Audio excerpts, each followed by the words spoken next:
வெண்பா சாப்பிட்ற சாப்பாட்டுல நாங்க எல்லை கலந்துட்டோம், அதனாலதான் வெண்பாக்கு இப்படி ஆச்சுன்னு சொன்னதும் போதும் பொண்ணு பலமா கோவப்பட்டு இருந்தாங்கன்னா வெண்பா மேலையும் விஜய் மேலையும் அதிகமான பாசம் வச்சிருக்காங்க அப்படின்றது உறுதியா இருக்கும். ஆனா அந்த அம்மா அப்படி ரியாக்ட் பண்ணாம இப்படி ஒரு தப்பு பண்ணிட்டீங்களே, அந்த பொண்ணு இதுக்கப்புறம் உங்ககிட்ட வருவாளா, வெண்பா எமக்காதகி உங்ககிட்ட நீ வரவே மாட்டா அப்படின்ற மாதிரி ரஞ்சிதாவை திட்ட ஆரம்பிச்சுட்டாங்க. நம்ம ஹீரோ விஜய் வீட்டை விட்டு வெளியே போங்கன்னு சொன்னதும் பலமா கோவப்பட்டாங்க.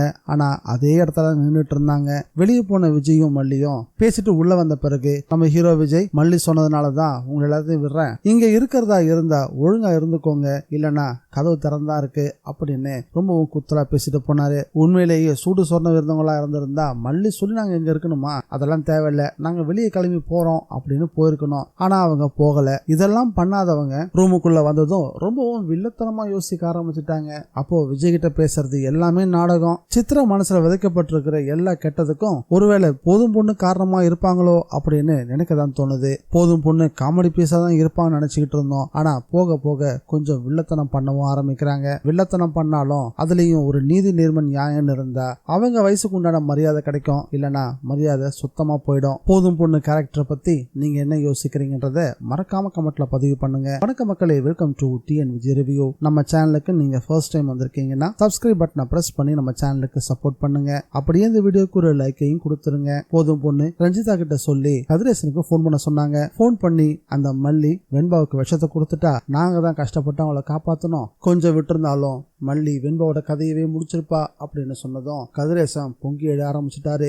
என் பொண்ணை தான் நான் இழந்துட்டேன், என் பேத்தையும் நான் இனிமே இழக்க மாட்டேன், அவளை உண்டு இல்லைன்னு பண்ணாம விட மாட்டேன் அப்படின்னு மல்லி பண்ணாத தப்புக்கு மல்லியை பழி வாங்கவே துடிக்க ஆரம்பிச்சுட்டாரு. இதுல வேற மல்லி எங்க போறா என்ன பண்றா அப்படின்ற எல்லா தகவலையும் ஒரு மணி நேரத்துக்கு ஒரு முறை நீ என்கிட்ட சொல்லிக்கிட்டே இருக்கணும் அப்படின்னு தெளிவா திட்டத்தையும் போட்டு கொடுத்துட்டாரு. ரஞ்சிதா சும்மாவே வேவு பாப்பா. இதுல வேற கதிரேசன் அசைன்மெண்ட் கொடுத்துட்டாரு. இதுக்கப்புறம் பாருங்க மல்லி என்ன பண்றா ஏது பண்றான்னு துல்லியமா கண்காணிச்சு அப்பப்போ அப்டேட்டிங் கொடுக்க ஆரம்பிக்க போறா. மல்லிய இந்த வீட்டுல விடவே கூடாதுன்றதுக்காக கதிரேசன் பலமா திட்டம் போட ஆரம்பிச்சுட்டாரு. மல்லி எப்ப வருவா, அவளை எப்ப தூக்கலாம் அப்படின்னு காத்துக்கிட்டு இருந்தாரு. ஆனா மல்லி வெளியே வர மாதிரி தெரியல. நமக்கான வாய்ப்புகளை நாம தான் உருவாக்கணும் அப்படின்னு வெண்பா ஸ்கூல்ல இருந்து வர நேரமா பார்த்து விஜய் வெண்பாவை கூப்பிடுறதுக்கு போக முடியாதபடி அவரோட காரை பஞ்சராக்கி வெண்பாவை கூப்பிடுறதுக்கு மல்லி போற மாதிரியான ஏற்பாடு பண்ணிட்டாரு. விஜயும் கதிரேசன் எதிர்பார்த்த மாதிரியே மல்லிக்கு போன் பண்ணி என்னால வர முடியாத ஒரு சூழ்நிலை, அதனால ஸ்கூலுக்கு போய் நீ வெண்பாவை கூட்டிட்டு வந்துரு அப்படின்னு சொன்னதும் நம்ம ஹீரோயின் வெண்பா நடந்து போக ஆரம்பிச்சாங்க. இதை தான் எதிர்பார்த்து காத்திருந்தாங்க கதிரேசனும் அவருடைய ஆட்களும். நம்ம ஹீரோயின் மல்லி வெண்பாவை கூப்பிடுறதுக்காக ஸ்கூலுக்கு போய்கிட்டு இருக்கும் போது வேணும்னே வம்பு வளர்த்து நம்ம ஹீரோயின் மல்லிய கடத்தவும் ஆரம்பிச்சாங்க. கடத்திட்டு வந்து பத்திரத்துல கையெழுத்து போட சொல்லி பணமும் கொடுக்கவும் நம்ம ஹீரோயின் மல்லி மனசுல சில மாற்றங்கள் ஏற்பட ஆரம்பிக்குது. இது நியாயமானது தானா அப்படின்னு அவங்க யோசிக்கல. அவங்க இருக்க பிரச்சனைக்கு பணம் தான் முக்கியம் அப்படின்னு யோசிக்க ஆரம்பிக்கிறாங்க. உண்மையில இது நடக்குமா இல்லையான்னு எனக்கு தெரியல. ஆனா பணத்துக்காக ஒரு நாளும் மல்லி அந்த காரியத்தை பண்ண மாட்டாங்க அப்படின்னு தான் எனக்கு தோணுச்சு. ஆனா அவங்களோட சூழ்நிலை அவங்களுடைய மனசை மாத்திருச்சோ அப்படின்னு நினைக்க வைக்குது.